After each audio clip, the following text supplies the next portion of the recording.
অশ্ব বা পাইলস এই রোগের অন্যতম প্রধান ওষুধ হলো ভিডিওতে যে ওষুধ দেখতেছেন সেগুলো এসকুলাসিপ। এটি অরিজিনাল জার্মানি ওষুধ।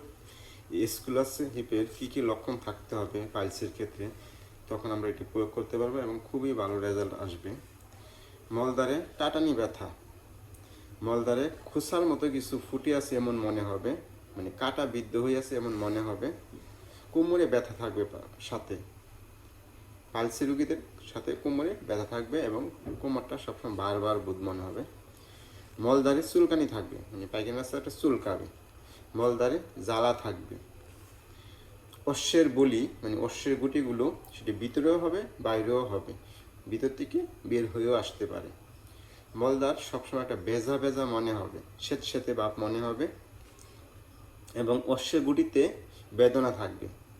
মলত্যাগ হবার সময়, মলত্যাগ করার সময় বা মলত্যাগ করার পরে অনেক পরেও জ্বালা থাকবে, অনেকক্ষণ জ্বালাটা স্থায়িত থাকবে। মলত্যাগের পূর্বে মলদ্বারটা বন্ধ হয়ে থাকবে, মলত্যাগ করার সময় মলদ্বার খুলতে চাবে না। সাথে লিভারের স্থানে বারবার বোধ মনে হবে এবং অশ্বতে প্রথম দিকে যে অশ্বগুলো হয় এগুলোতে রক্ত তেমন যাবে না, তবে দীর্ঘদিনে পুরাতন হয়ে গেলে রক্ত যেতে পারে। এই ধরনের ক্ষেত্রে এসকুলাসিপ খুবই ভালো ওষুধ যদি লক্ষণভিত্তিক অরিজিনাল জার্মানি ওষুধ প্রয়োগ করা হয়। ধন্যবাদ। আসসালামু আলাইকুম রহমতুল্লাহ।